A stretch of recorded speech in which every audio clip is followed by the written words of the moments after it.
Billionaires plan to build a city. Will it be a utopia for all or just a chosen few? Let's examine. Tech billionaires Jan Schramik, Lauren Powell Jobs, Mark Andreessen, Michael Moritz, and John Doerr, among others, are investing over $1 billion to build a dream city in Northern California. The plan to build a livable, walkable community with good-paying local jobs is being established. They plan to build tens of thousands of homes, a solar farm, parks, and other open spaces. Can this even be done? Will this be a high-tech utopia city with affordable housing? Let's explore. These cities will be built through the concept of superblocks, which has been popularized in Barcelona, where I actually live, and it provides open-air spaces and a lot of opportunity for socializing, creating a happier society. Let's take a look at superblocks for further understanding. Superblocks. It's this urban design concept intended to minimize the presence of cars in city centers. The word superblock has been used before to describe huge city blocks without any passageways for cars, but that's not what's happening here. So here's how Barcelona's plan works.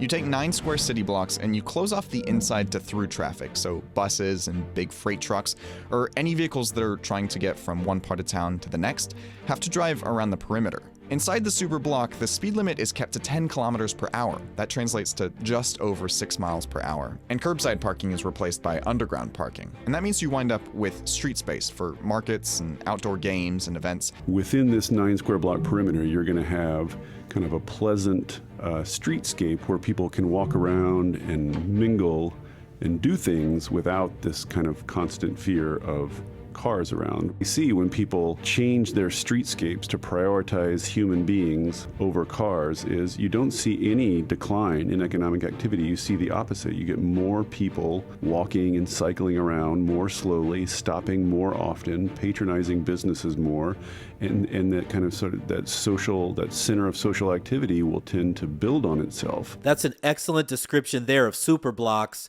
and what they offer. It really offers kind of more of an open air situation, an open air society where you can walk and bike, and there's a lot of different activities and things of that nature. I really enjoy the concept, and that's the concept that they're going to be applying to this city that they're building in Northern California, being those billionaires. Let's move to the article. Tech Titans' vision for a new city in Northern California raises concerns. Silicon Valley tech tycoons on Thursday announced their intentions of building a new city in Northern California. Billionaire investors have to date spent over $1 billion to acquire more than 50,000 acres of land in Solano County. Investing through a company named California Forever, which saw the launch of its official website on Thursday, tech billionaires are laying out the blueprint for a dream city in Northern California. On the website, California Forever said it has acquired over 50,000 acres, or 202 square kilometers, which is 77 miles, through its subsidiary Flannery Associates. In eastern Solano County, which is nestled between Sacramento, the Sacramento-San Joaquin River Delta, San Francisco, and Napa Valley in Northern California.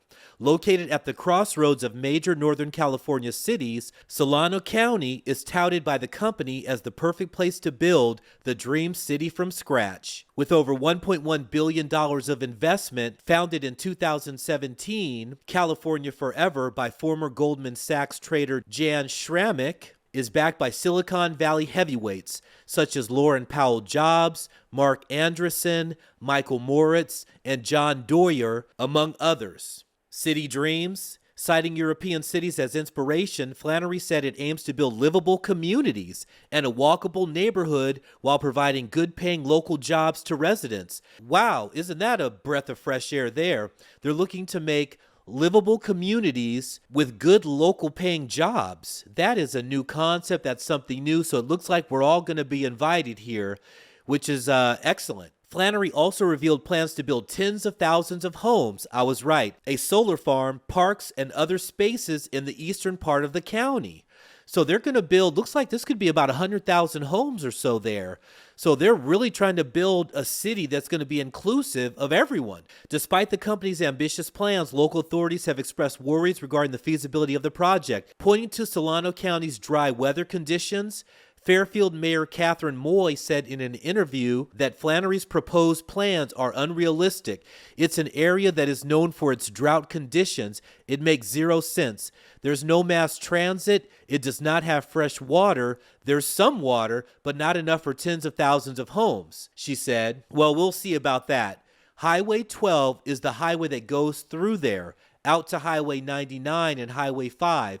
It's called Blood Alley for a reason, Moy said. There's no way that tens of thousands of homes could be supported by that. Sounds like some hating going on here. Why would you not want them to use that land to build homes for people if it's going to be a livable city and for working class people? Why wouldn't you want that? Will this be a high-tech utopia? Looks to me like it's going to be a city for all. Flannery aims to provide affordable housing near San Francisco, where many employers have been forced to increase salaries to attract or retain workers who are facing soaring rents in the city. That would be awesome because San Francisco's prices for housing, you guys, if you know anything about the Bay Area, it's astronomical. So if the workers who are the lifeblood of that city have an affordable place to live, that is a win-win for everybody. The number of tech tycoons proposing to build towns and cities in recent years has a lot to do with the idea of techno-solutionism, a concept that can be boiled down to there's an app for that, Ferrari said, adding that it is the idea that technology provides the best way to address a problem. These entrepreneurs and investors are pitching themselves like they are the best to deal with the problem when they say political power cannot address efficiently modern urban development challenges, she said. Could this billionaire-built city be new and great for everyone? Super blocks, open air, solar power, energy efficient, good housing, affordable rents, safe, parks, good paying jobs. If this works, we could see billionaire-built cities popping up all over the country. You know what? I don't usually do this when you're talking about billionaires, but I wish them well. All praises to the Father, Son, and the Holy Spirit. This is Crown Prince Media. I am the Crown Prince. Let's go.